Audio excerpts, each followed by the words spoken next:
mwamubonye uyu nguyu ni madamu Rukundo Ezekiel umugabo wangu bamurashe kubera ko ngiwe nari ndi mu rugo nari nkwibereye Robati yaje ndi mu rugo baramukubise ishati yari yambaye bayimuciraho ufata umutima wanjye ne kwambuka gatuna nza mu Bugande uzimeze kera arimo ntabwo ari bwiza no kwicwa ashobora kwicwa umugabo witwa Sergeant Robert Kabera araje yinjirana mu gapangu Ezekiel abamo ari kumwe n'abapolisi bane bamushoreye n'amaguru ari kwipingu hanyuma nawe atazi yava niyaje kubera yuko Sergeant Robert nanjye arashaka ubugingo bwanjye kwicwa ashobora kwicwa Ezekiel bamushoreye n'amaguru ari kwipingu Slim Jesus. Yego reka mbahereza ikaze nanone bakunzi bacu muswe mbifurize kubwa neza muri mwese impande zitandukanye z'igihugu ngarukanye na Pastor Claude. Pastor umeze neza? Meze neza ndaho ndashima Imana nawe umeze neza bwana munyamakuru? Ndashima Imana nanjye. Yego tujye kuganira rero nje mpita nkwita mbangura ni inkuru nabonye ni breaking news ya breakinzwe nawe akaba ari inkuru bamwe ariko ati ni inkuru nziza abandi bati ni inkuru yakababaro cyane ko bamwe barabashimisha abandi bikababaza aho uwitwa Ezekiel yaje kuba yatabwa muri yombi muri Uganda. Ayo makuru ameze gute byagenze gute kugira ngo Ezekiel atabwe muri yombi? Mu byukuri na makuru twamenye mu masaha y'umugoroba ku buryo wabonaga twagiye kubona nagiye kubona mbona umuntu arampamagaye Bosco Impano wabimbwiye nyuma yaho rero mbibwirwa ngiye kubona mbona uwitwa Pastor Paul wakoranaga ibiganiro na Ezekiel nawe arampamagara ngiye kubona mbona witwa ngo ni Ombeni nawe arampamagara hanyuma nahamagawe n'abantu barenze batatu bambwira ifungwa rya Ezekiel ariko kandi biza gutuma nibaza byinshi ndibaza se afungiwe iki ngiye kumva numva uwo twavuganye yavugaga yuko ngo uwa mbere yambwiye ngo witwa Paul Paul yampamagaye arimo aramakuru bagenzi be baramubuza bati buretse gutanga amakuru nyuma yaho ajya ku ruhande arambwira ati twari turi mu kiganiro n'uwitwa Ombeni ati turi mu kiganiro n'uwitwa Ombeni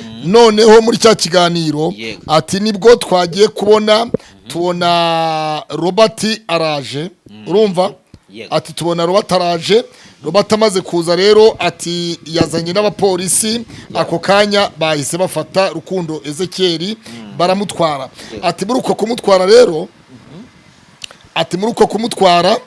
ati Ezekiel ngo yabanje kuba aryamye ku nzu y'umuturanyi aruhutseho niba ari umusore niba ari ikintu bimbaze umukobwa hanyuma ntabwo bizi hanyuma Robert Prito Pastor Paul ukorana ibiganiro na Ezekiel ngo yararimo arakoresha ikiganiro witwa Ombeni no witwa ntuze Ombeni akaba ari nabeta ngo Ombeni nawe afite channel yitwa Ombeni akaba ari nawe muntu wakire Bosco Impaya muri Kampala uyu nguyu uyu Ombeni akaba ari nawe nanone wakire Pionika ni pikipiki amutwara amujyana ahantu yagombaga kubarara nawe mwakiriye ni pikipiki nagare wamutwaye yaramutwaye ni pikipiki Ezekiel ari mu bantu ba mbere babonye Pionika na Tete Kampala ari muri bisi hanyuma Ezekiel ahamagara uyu Ombeni aramubwira ngo twara uyu muntu ahantu Ezekiel urumva nukuvuga ngo uyu Ombeni n'umumotari n'umunyarwanda uba muri Kampala ariko umumotari utwara mbese bamwe mu banyarwanda ariko atari uwari we wese wabyumvise ibyo twaragendeye kuki ashobora kuba afite impamvu ziwashingiraho twe tutazi ariko n'abandi bandi arabatwara ariko cyane by'umwihariko abanyarwanda bo ngo harimo icyo bita kubanza kubacunguza cyangwa kubareba kubasuzuma kumenya ninde nyuma yaho rero Ombeni na Paul bari mu kiganiro Paul abaza Ombeni ari kuri kamera Paul ari inyuma ya kamera abaza Ombeni nibwo ngo bagiye kubona babona umugabo witwa Sergeant Robert Kabera araje yinjirana mu gapangu Ezekiel abamo ari kumwe n'abapolisi 4 bose uko bakabaye ngo binjira hanyuma rero binjira kwa Ezekiel urumva bose uko bakabaye ngo bahise binjira bajya kwa Ezekiel binjira mu nzu kwa Ezekiel mu nzu y'umuturanyi ntuze Robert ngo yaninjiye ahita afata kamera afata na machine laptop yafashe laptop n'amatelefone abiri ya Ezekiel ngo arabara namufata barakumbagurana ishati Ezekiel ngo ziracika Ezekiel na Sergeant Robert barwanye urumva mbese mu yandi magambo Ezekiel kubera ihajaga ari ryako kabashe kwiyagara ese yarwanye na Sergeant Ezekiel urumva nyine we yashatse kuzana ibintu bye unese umuntu utarabaye umuntu utarize no gukora pompage arajya kurwana n'umusirikare koko mwokagira imana mwe umuntu wabaye umusirikare w'inkotanyi akajya kwihangara akajya kumuhangara ntabwo byakunda hanyuma rero uko byagenze byanga bikunda bamutwaye akombagurika n'ishati iracika bamutwara atwara n'abapolisi 4 na Sergeant Robert wa 5 abapolisi 4 na Sergeant Robert wa 5 bajya bamujyana ku gituo cya polisi cyangwa kuri station ya polisi hanyuma bahageze uwitwa Paul Paul yaraye mu kabande ibikeri byaraye bimutaruka bimuzenguruka nukuvuga ngo ibinyamunjonjorerwa tuze na n'imisundwe n'ibiki byose byaraye bizenguruka Paul kuko Paul nawe ntuze yaramubwiye ngo katuje abapolisi ngo baramubwiye ngo baramaje ngo wa wundi ujye umubaza umukoresha ibiganiro ngo ari hengo noneho Robert ngo asimbutse igipangu ngo ari kiwe mu rugo hatuye ndahazi ibyo rero byatumye Paul atarara mu rugo byatumye Paul ahunga noneho ajya kurarana n'ibikeri kuko njye navuganye nawe nijoro numva ibikeri biri muri ibikeri birimo biravuga ndamubaza Paul ko numva ibikeri birimo biraririmba bimeze bite ati ntabwo ndi mu rugo atubuse we ntubizi ko nanjye ntariho ni byagenze bite ati Robert yavuze ngo iwanjye arahazi abapolisi bavuze ngo wa wundi bakora ibiganiro wundi umubaza ngo wari hehe ati ati Robert arababwira ngo iwanjye ndahazi ngo nta kibazo gihari ati byo byatumye nsimbuka igipangu nkimara kubona ibintu bibaye gutyo nasimbutse igipangu ndagenda ati n'ubu tuvugana ndahantu mu kabande ati niyo mpamvu ibiceri birimo birajwigira ati niyo mpamvu wumva ibintu inyoni n'ibiceri byose birimo biravuga ariko kandi atubuza imeze kera arimo ntabwo ari bwiza ati no kwicwa ashobora kwicwa ati no gupfa ashobora gupfa ugeze kera ashobora gupfira muri bara yuko baravuga bati ni ibintu 2 cyangwa 3 atambere Ezekiel ntabwo yaje Bugande nk'umuntu uje gusura cyangwa se nk'uje kwikorera imirimo yisanzwe ati kubera ko yaraje ageze Bugande yinjira mu biganiro byo kujora byo guharabika leta y'u Rwanda no guharabika igihugu cy'u Rwanda ubuyobozi bw'igihugu ati Ezekiel ibyo rero ni wangu ati nahoraga nkomakoma mubwira ati ibintu wadetse wagiugira ati namubaza ibindi wagahita njyana muri content zo guharabika igihugu cy'u Rwanda ninda bikubwiye Paul yego hanyuma rero numva ko nawe yamwihakanye mukanya ndaje nanubwo yaramushyigikiye ndaje mukanya duhamagara ushoboka wese yego hanyuma rero icyakurikiye Paul namubaza nti none se ubwo amaherezo nayata amaherezo nyine ati ni mu buhungiro ati nahunze ati kubera yuko Sergeant Robert nanjye arashaka ubugingo bwanjye ati na Ezekiel ubu ariho atariho ati polisi ya Uganda irakubita ati ku buryo no kwicwa ashobora kwicwa Ezekiel yego ubwo hanyuma urumva bamutwaye bamushyizemo amapingu ipingu ryari yabaye ipingu ariko tubwire n'abantu bakore subscribe like na comment hanyuma tumeze mu biganiro byacu Ezekiel rero ageze kuri polisi yagiye yaherekejwe n'umugore we nuvuga ngo barenganaga Ezekiel nawe arenguka kubera yuko ngo bagiye n'amaguru nta modoka baje kumufata bafite bamushoreye n'amaguru ari ku ipingu hanyuma nawe atazi yava niyajya bibaza tumye ajya mu Bugande yasenga Imana yamugeje asenga Imana aravuga ati Imana kujya utanyihishuriye ngo ufate umutima wanjye ne kwambuka gatuna nza mu Bugande kubera kinagiye mu Bugande Imana naje mu Bugande fakuri bya bindi byo mu gihe cye namutesi na wundi yitwa Patrick nimwe ya tekinika gabeshya ngo yagiye ngo bamushimuse ubu noneho yafashwe by'ukuri bitari byo gushakisha nakomeje kubona abantu benshi bavuga ngo ni plaka ngo Ezekiel na Paul na baro bati ngo bashobora kuba bakinye prank ntabwo ari prank ibintu biri seriye mu kanya nabonaga hari na live boya TikTok Bosco Empire yashyizeho ivuga ngo ifungwa rya Ezekiel ngo reka mbasobanurire ifungwa rya Ezekiel yego se Bosco Empire ko atasohoye icyo kiganiro kibivugaho we si impunzi nk'abandi se urumva nyine nawe ari mu mubabaro wa mugenzi wabo yego nawe ari mu mubabaro wa mugenzi wabo ariko kandi Bosco ubwo urumva numvaga ejo avugana umubabaro n'agahinda n'intimba nyinshi avuga ati robati ibi bintu yabatuzanyemo ntabwo byaba ari byo ati kubera ko nawe ni impunzi y'umunyarwanda ati uko twahunze ati na Robert yarahunze ko batangiye kurwana bari gupfa iki rero ubundi wowe wenda mu makuru ufite Ezekiel na n'uyu nguyu Sergeant Robert baba bapfiki cyatuma Sergeant amufata akajya kumufungishiriza muri gereza ya Uganda nagiye ko nabonye nimba ari we nabibonye abandi batanya kwa ngo ashobora bishaka kurangira ahise yoherezwa mu Rwanda reka twumve ndabona hano ngo tariki 21 z'ukwa kabiri yego sinza kantu mbona Bosco yashyizeho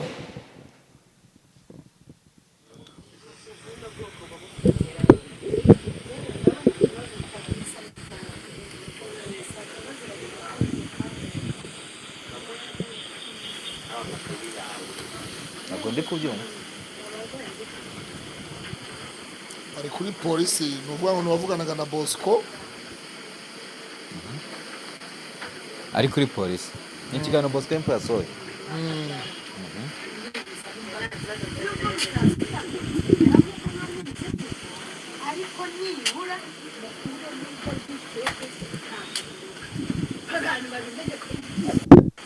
yeah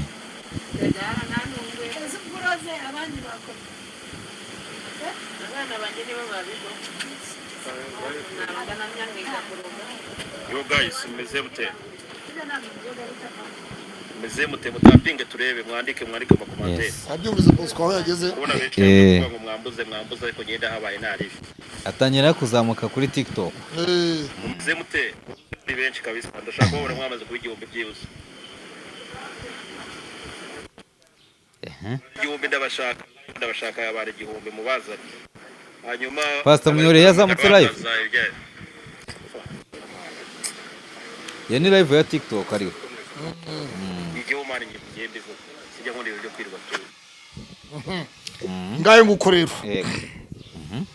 Bimeze bite rero ngo bimeze bite?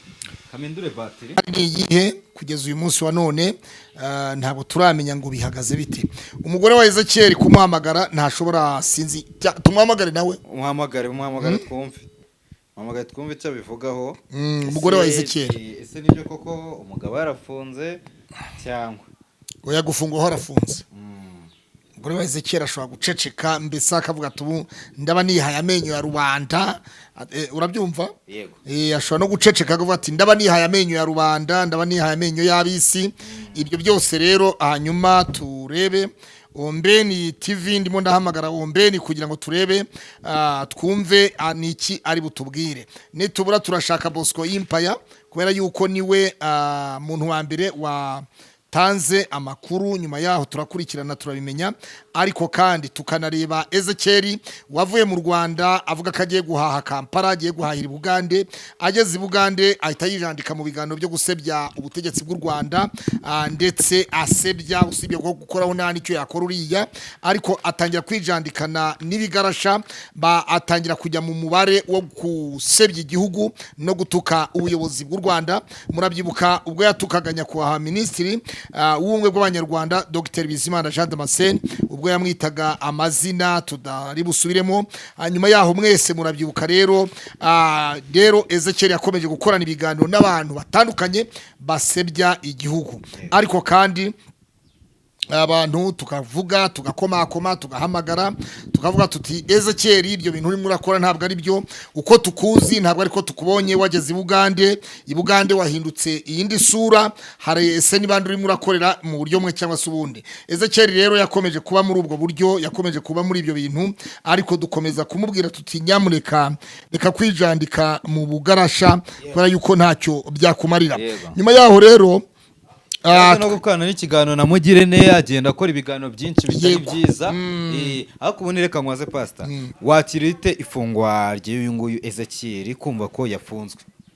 kuryakira kereka aje Kigali nibyo byagushimisha aje Kigali yego byaba ari byiza kubera ko aje Kigali byaba ari sawa byaba ari munange yego ariko ataraza Kigali byo ntabwo natangaza ngo nabyakiriye gutya ngo byashimishije cyangwa se byambabaje aje Kigali byaba ari sawa nibwo bwaba ari bwo buryo bwiza rero Paul twongere tumuvugishe twumve niba ashobora kuboneka hanyuma nataboneka twikorera ubusesenguzi bwacu hari n'amajwi yandi twanakoresha amajwi yeje atabwa muri yombi byose birashoboka Paul yaratanze umunota umwe cyangwa iminota ibiri ariko kandi ntabwo nzi uko bihagaze ntabwo nzi uko bimeze kugira ngo atugeze kuko Paul yari umwishyikira kwa Ezekiel Paul ni umwe mu baganiriye n'umugore wa Ezekiel ndetse hari n'amakuru amwe yavugaga yuko Robert Kabera yasabye miliyoni 2 z'amashiringi ya Uganda ko Ezekiel atayamuhaye adashobora gufungurwa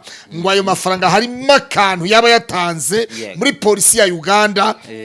Yes Paul ndakumva cyane Paul wiriwe neza turaho Paul nihuse ndi mu kiganiro ku munsi w'ejo ku wa gatanu tariki ya 20 z'ukwezi kwa kabiri wari umunsi nimugoroba utarababereye mwiza wowe na Ezekiel ndetse na Ombeni ubwo wari uri mu kiganiro na Ombeni kuri Ombeni TV Ezekiel Rukundo aruhutse ngo aryamye nyuma yaho ro mugiye kubona mubona igitero cy'abapolisi bane baherekejwe na Sergeant Robert Kabera ubwo yazaga ngo akinjira mu nzu kwa Ezekiel agafata laptop ndetse bagahita banabambura na kamera mwari mufite mwakoreshaga kugeza uyu munsi wa none bihagaze bite situation imeze ite ese Ezekiel yaba yarekuwe aracyafungiye kuri polisi ese ni iyo situation ihari uyu munsi wa none umugore wa Ezekiel amerewe ate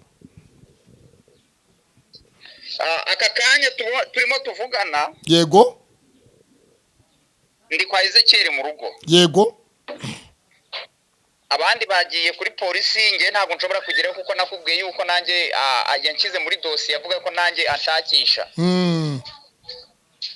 ubwo rero mama Rene yagiye kuri polisi ndetse n'abandi bajyanye n'abavandimwe bajyanye kugira ngo bajye kumufasha ko cyane ko Robert arimo kuvuga yuko yifuza ngo miliyoni 2 z'amashiringi ngo kugira ngo babashe gukansoringa icyo kibazo nituvuga mama Rene byumvikane ko ari umugore wa Ezekiel Mugeni Providence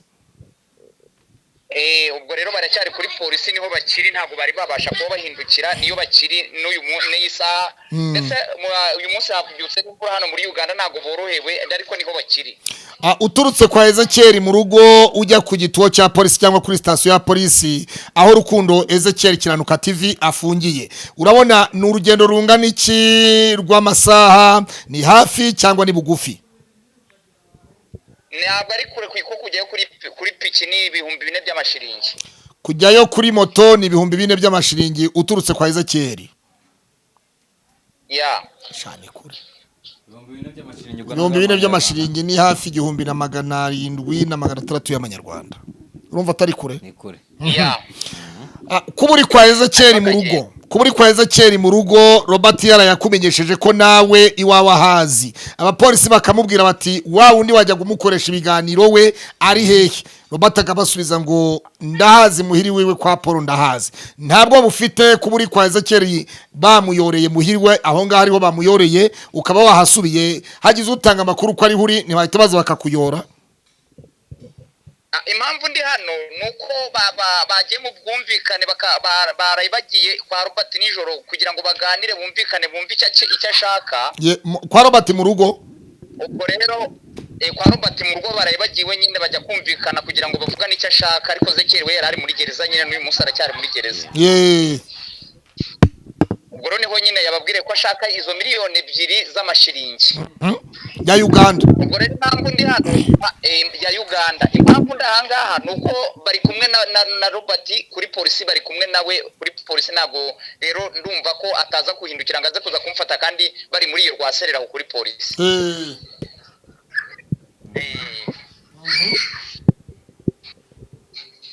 yego kandi noneho nagira ngo wenda icyo ntangaza cyane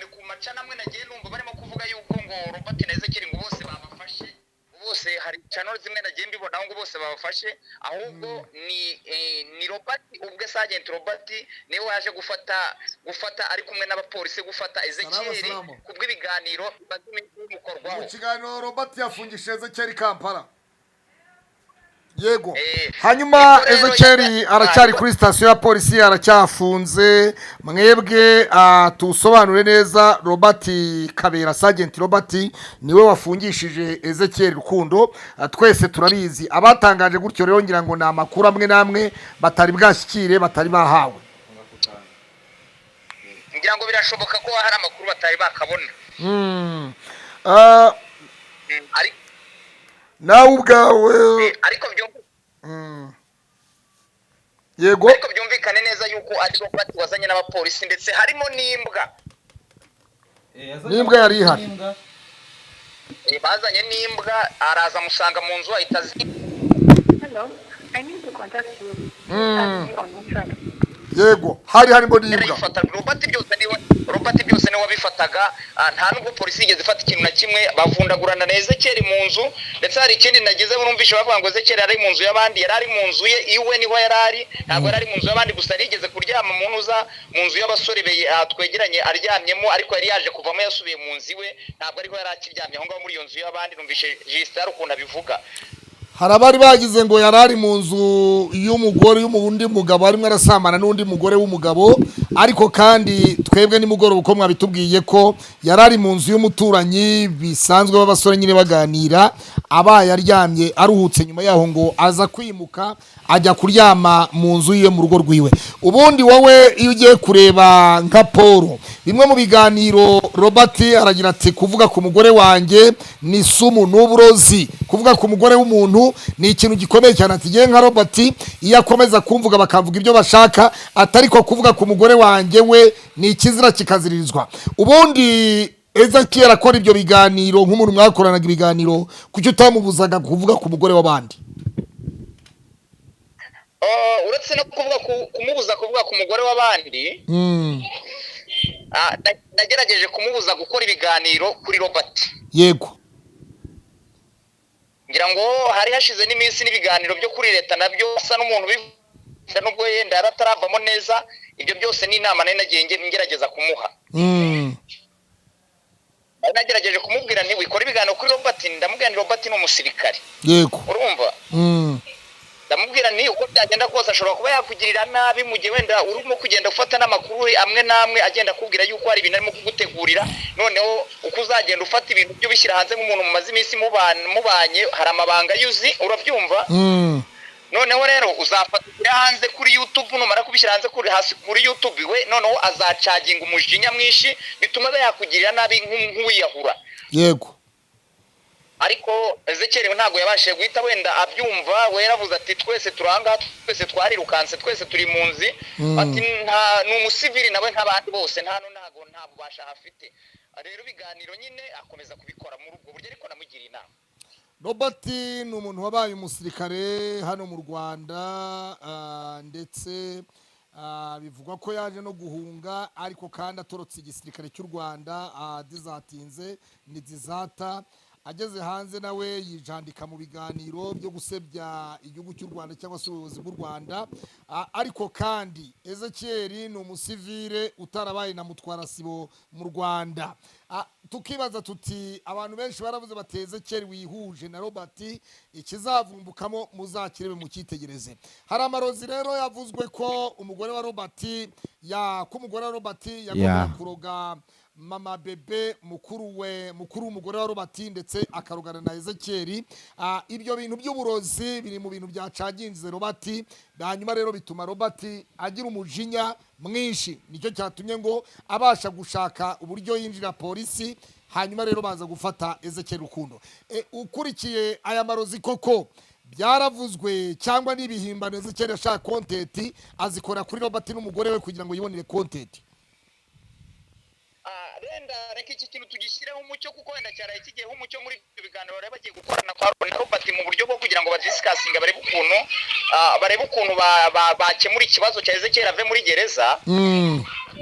Yagiye kurangira uwazanye amakuru y'amarozi nawe yarari muri abo bantu barimo kugira barimo kuganira ngo bareko nibazo byarangira byaje kurangira amenyekanya aho ngaho noneho bamugira umusazi ndetse yemera no gusaba imbabazi yuko ibyo bintu by'amarozi bitigeze bibaho icyo ngicyo cyashyizweho mucyo n'umuntu washatse kubateranya uyu muntu washatse kubateranya we nta hatuwa cyangwa nta cyemezo yafatiwe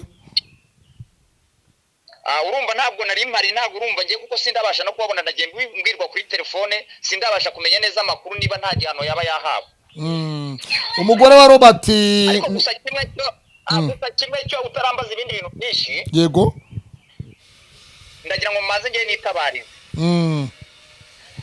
urumva Robert aravuga ati ni ngewe wagendaga mpushinga Ezekeri kuba yarakoraga ibi biganiro kandi mu gihe ngenda namuhaga inama yo kubivamo nako yo kutanabikora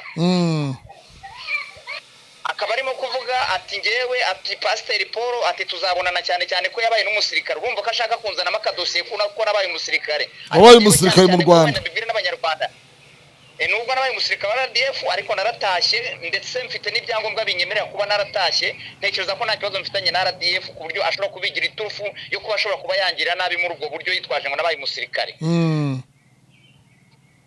urumva yuko ni turufa ashobora kuba agiye kugenderaho kuba ashobora kuba yangira nabi nk'ubu uyu munsi ngiye ntabwo iri joro ntabwo naraye mu nzu naraye hanze ngira ngo twigeze kuvugana urimo ibikeri birimo bivuza induru aha numvise ibikeri bivuza induru uri mu kabande ndanakubaza ntese nshaka numva uri mu bikeri twajyaga tuvugana utari mu bikeri ibikeri bitajwigira byagenze bite wasimbuye amagini yo mu mazi urambwira uti nanjye ndimo ndahigwa ubugingo bwanjye Robert rimwe arabushakisha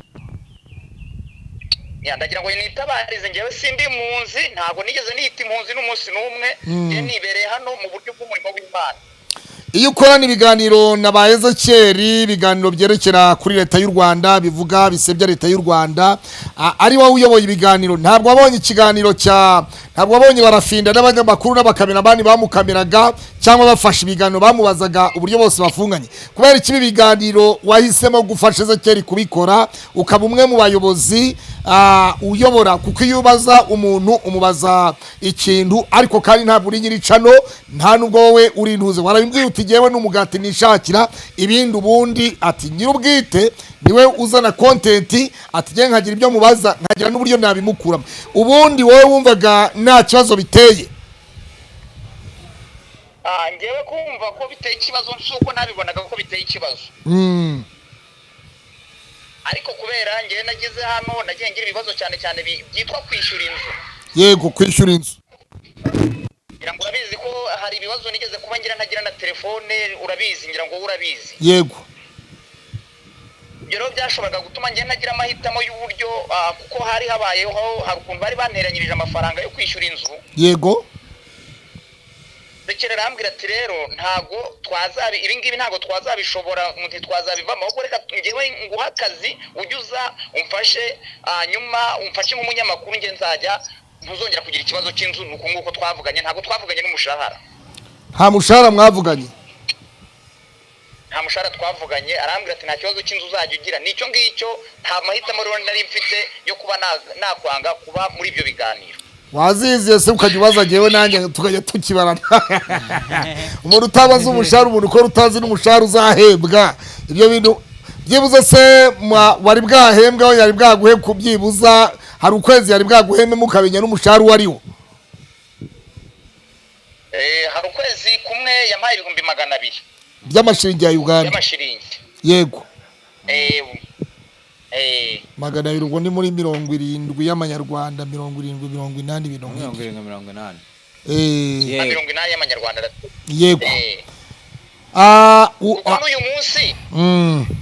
n'uyu munsi n'ubundi ntanataha n'ubundi nta yandi mahitamo mfite n'ubundi tuzongera dukorane cyane cyane ko wenda uku kwezi ko mfite n'ubwoba yuko noneho nayo kwishyura atazaboneka ko agiye kuyahereza Robert agiye izi miliyoni 2 uratekereza ko Ezekeri yazikoreye ku buryo ari buzibone akazihereza Robert miliyoni 2 zishobora kuba ziri mu bihumbi 750 y'amanyarwanda uratekereza ko amafaranga ashobora kuba yarayinjije uku kwezi mwayinjije kuko ngira ngo urabona ko ukwezi kuranarangiye byumvikana ko nta n'amafaranga niyo yaba yarayinjije yaba yararangiye Robert yavuze ko izo miliyoni yaba ntaye ifite gusa bose uretse abavandimwe bashobora kuba bagoboka cyangwa se abandi bantu wenda bashobora kuba batwumva abakunzi be n'inshuti ze bashobora kuba bagoboka cyane cyane ko ikibatindije kuri polisi hashobora kuba habayemo n'ikibazo wenda cyo kuba ayo mafaranga atarimo kuboneka njye niko ndimo gutekereza wenda bakaba batarimo kubimbwira. Robert yavuze ko aya mafaranga miliyoni 2 ari ayo gukora iki? Ni indishyi y'akababaro, ni ibikoresho yakoresheje, ni ingendo, ni ugutanga ikirego, n'umwavu kashyizeho atanga ikirego. Ni amafaranga miliyoni 2 yo gukora iki y'amashinga ya Uganda arimo arasaba Rukundo Ezekiel kugira ngo afungurwe. Waravuga yuko harimo ayo arimo aravuga yuko harimo ayo kwishyura abapolisi baje kumufata ndetse ngo nayo kwishyura ngo nayo guha DPC ngo kugira ngo abashe kuba yamukurayo, ariko ubwo urumva yuko hariho n'amagoba cyangwa se amagoba ngira ngo urabyumva cyari cyo. Amagoba ubwo ni ukuvuga ngo ni namande nabaki. Mbese urumva harimo n'amande mbese naye nyine ubwo urabyumva nawe. DPC wa Uganda, DPC wa Uganda, polisi ya Uganda ntabwo ihembwa na leta, ihembwa n'abaturage iyo babafashe bakabafunga kugira ngo babarenganye. Ibyo ngibyo iki gihugu gitandukanye nuko iki gihugu gitandukanye no mu Rwanda. Hano igipolisi kirya ruswa niyo yabahembwa ku kwezi, kurya ruswa bisa n'ibyemewe. Nayo mpamvu nanabwira abantu bose b'abanyarwanda aho baherereye baba bavuga ngo u Rwanda barwatakinga ukuntu. U Rwanda rufite amategeko ndetse n'igihugu umuntu akibamo kakibamo ari mu bwisanzure butagira uko bungana. Yego. Uragira uti hakora amafaranga. Udafite amafaranga, ufite amafaranga arakumira neza ukabura burundu ukaburirwa irengero. Hano iby'uburenganzira bw'ikiremwamuntu ibyo ntabwo aricyo kigenderwaho, amategeko arahari yanditse, ariko ibyo ntibikora. Niyo mpamvu u Rwanda ni igihugu cyiza ku buryo nta n'igihugu wabona kimeze nk'u Rwanda. Nabaye Sudani mba hano, ariko nta gihugu nagereranya n'u Rwanda. None se iyo ukorana ibiganiro na Ezekiel kuki utamubwira uti wa muhungu we, uribuka ko hano turi mu mahanga tutari mu Rwanda, ko mu Rwanda ariho bagira amategeko? Ibyo byose tuba twabiganire, gusa icyo nizera cyo kimwe nuko ubwo agiye kuvayo byose wenda agiye kuba abasha kubihindura. Ibyo byose mba nabimubwiye, ariko nk'umuntu nyiri cano kuba namubwira ngo wikora ikiganiro, urumva ndi umukozi, icyo ngicyo cyo ntabwo ari ikintu gishobora guhita kinyorohera, ariko inama inyuma ya kamera mba nazimugiriye. Ezekiel ni umubwiriza butumwa mu rusengero iwawe, nawe uri umupasitoro i Kampala. Abapasiteri benshi bagiye bava mu Rwanda, bamwe na bamwe, si benshi, ni bake muri bo, bagiye bava mu Rwanda bagapakira amakibodi, amabafure, za mikrofone, za mixeri bakajya i Bugande ngo bagiye gutangira isengero, ngo niho bizagenda neza. Wowe wari ufite urusengero Sudani, urangije ujya mu Bugande Kampala ngo ugiye gutangira urusengero. Urusengero rwawe ntabwo baragera abakristo kugira nibaragira ku rugero bakwishyurira inyubako yo kubamo nk'umushumba ubagaburira iby'umwuka wera nabo bakaguha iby'umubiri. Urumva nyine nibyo nkubwira ko habaye igihe cyo kuneranyiriza amafaranga y'inzu, bisa naho mbese wenda hari bibananiye. Noneho urumva niho nahise nsubira kuri kamera. Urabizi cyane ko njye naravuye kuri kamera bitewe n'ibiganiro twigeze kuba dukora kuri Pastor Mutesi. Yego. Urateganya iki mu gihe Ezekiel aramutse adafunguwe bikabamo na ngombwa ko bamudipotinga mu Rwanda akaba deported? Urateganya iki? Wakora iki? Wahita utahuka mu Rwanda n'umuryango wawe, cyangwa se wagomeza kuba mu Bugande ugashakisha ubundi buzima? Ndamutse mvuze ngo aramutse wenda bamugumisha cyangwa bakamudipotinga ngo wenda ngo nanjye ngo nahita naha, cyangwa se wenda ngo naguma ahangaha, mu buryo naje ahangaha wenda nubwo nahahuriye n'intambara nyinshi n'ibibazo, ntabwo nahaje mbizi neza ko tuzahura na Ezekiel akazazamura cyangwa se akazamfasha kubaho. Yego. Rero ntabwo bivuze yuko nanjye nahita ntega ntaha mu Rwanda. Ubwo nategereza Imana igacinda inzira, kandi mu gihe n'ubundi yabatashye, n'ubundi ibyo biganiro nzabisubiramo kubera ko nta yandi mahitamo mfite kugira ngo mbashe kwishyura inzu. Urateganya ko mwakora ibihe biganiro mu gihe Imana mu gihe Robert yabamuhaye imbabazi akamureka bitewe n'ibiganiro ngo yaharabitse umugore wa Robert ngo aramwandagaza ngo ni umurozikazi? Umugore wa Robert ko ari umurozikazi, isi yose yamenye ko umugore wa Robert ari umurozikazi.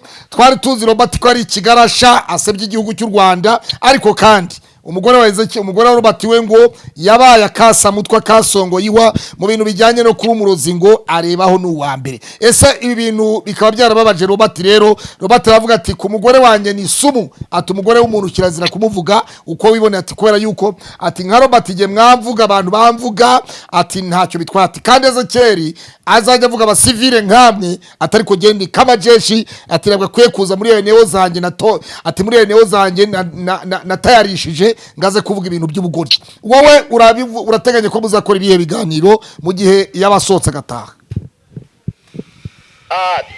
Abaramutse sotse gataha kuko ntekereza ko Ezekiel n'ubwa mbere agiye muri gereza, cyane cyane ko nyine n'abamubonye bamutwara ngo yari afite ubwoba bwinshi, yari afite ubwoba n'amarira yarariraga. urumva nyine bari bamucagaguraho n'ishati, urumva yuko byanze bikunze no kuri ashobora kuba yararize wenda n'ubwo wenda batabinsobanura, ariko ngo yari afite ubwoba bwinshi. Rero ubu bwoba yari afite bushobora kuba bwo bugiye kuba bumuvira amatwi kuba atazongera gukora ibiganiro n'inkuru bivuga kuri leta y'u Rwanda ndetse n'abayobozi b'igihugu cy'u Rwanda.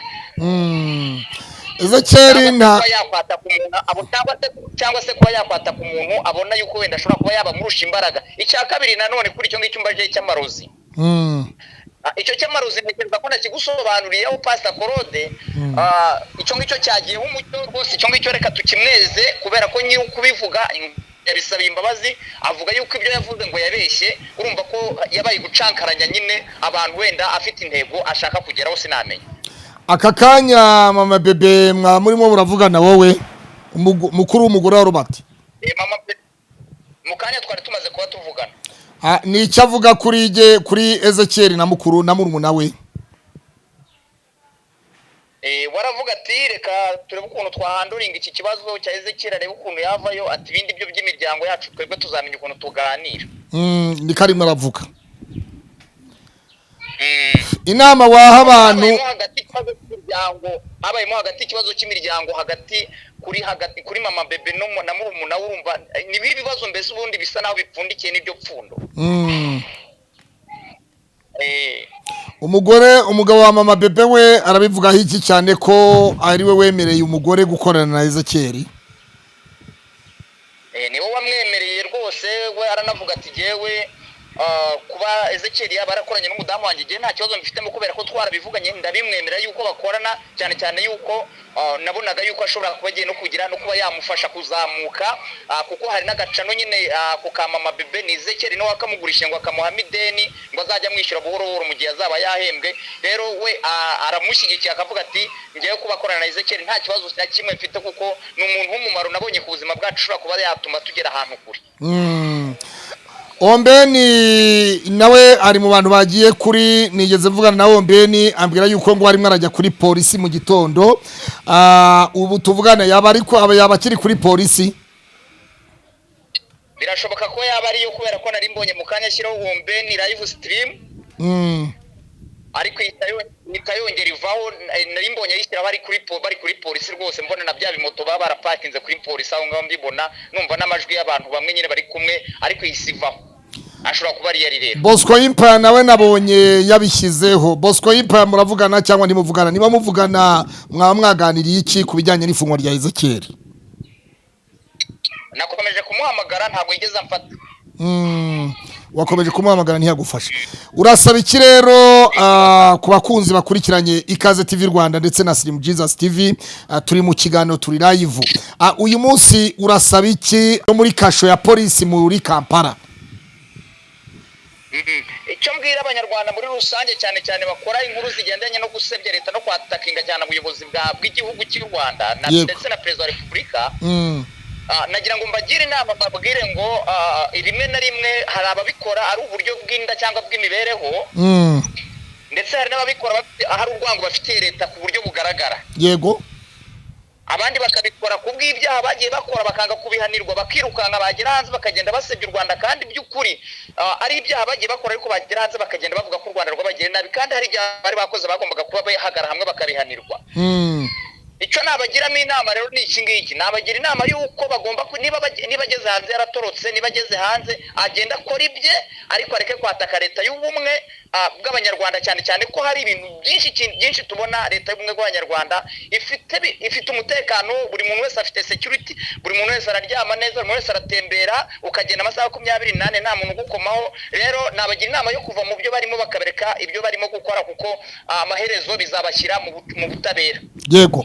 Ese Paul, Ezekiel yavuye mu Rwanda atarafungwa n'umunsi na rimwe, atararara kuri sima yo muri kasho ya RIB cyangwa polisi y'u Rwanda.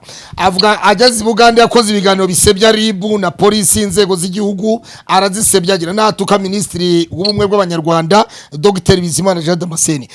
Kuba ageze Buganda yakoraga ibiganiro avuga ngo Buganda ni igihugu cyiza, ngo haba umutekano, haba ibiki. Ari mu Rwanda batigeze bamufunga n'umunsi wa rimwe yarakoraga ibyo biganiro. Ni Bugande bahise bamukubitamo uyu munsi wa none ukaba uyu munsi wa kabiri ari kuri sima, aryamye kuri sima. Urabona ahantu hari security, hari amategeko ni he, cyane ko i Bugande twumva ngo barimo barasaba miliyoni 2 kugira ngo DPC wa polisi Kampala aho mu gace muherereyemo babone amafaranga yo guha polisi, nibwo Ezekiel ari butaye. Urabona ari mu Rwanda ari polisi y'u Rwanda naho ngaho itandukaniro kuri Ezekiel, urabona ahakwiriye ari ahahe? Pastor Korode, yego, hari umuririmbyi wigeze kuririmba, aririmba ngo nta gihugu cyaruta u Rwanda. Urumva hano hari icyo bita freedom, sibyo? Yego. Abantu bacururiza uko bashaka ku muhanda, buri wese akora icyo ashaka, ndetse na perezida wa Repubulika wa hano Yoweri Kaguta Museveni baramutuka. Bakabihorera. Urabyumva? Yego. Ariko nagira ngo mbwire buri muntu wese udukurikiye kingiki, iyi freedom ihari, hari na freedom yo kugirira umuntu nabi akabura umukurikirana.